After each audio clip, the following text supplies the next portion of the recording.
नमस्कार विद्यार्थी मित्रांनो, मी प्रवीण चौगले तुम्हा सर्वांचं यशवेद अकॅडमीमध्ये स्वागत करतो।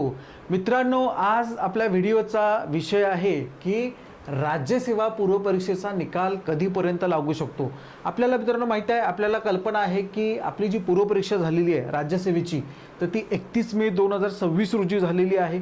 त्यानंतर आयोगानं जी पहिली आन्सर की आहे तर ती आपल्याला 1 जून 2026 रोजी दिलेली आहे आणि फायनल जी आन्सर की आहे तर ती 17 जून 2026 ला दिलेली आहे। तर हा आयोगाचा वेग बघता आयोगानं ज्या पद्धतीनं किंवा ज्या वेगानं अवघ्या 17 दिवसांमध्ये काय केलेलं आहे की दुसरी आणि फायनल किंवा अंतिम उत्तर तालिका दिलेली आहे।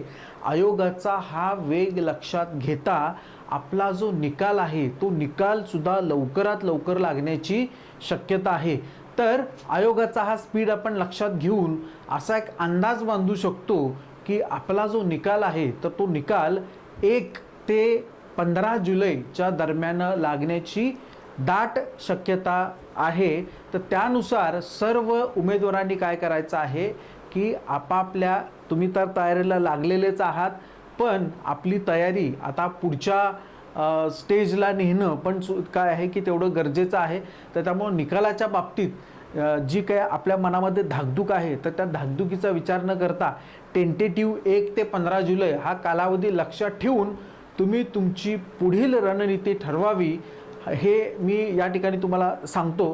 तर मित्रांनो, हा व्हिडिओ बघितल्याबद्दल तुमचे धन्यवाद। या आणि अशाच पद्धतीच्या अपडेटसाठी आपल्या यशोवेद चॅनेलला काय करा की तुम्ही सबस्क्राइब करा। Thank you so much.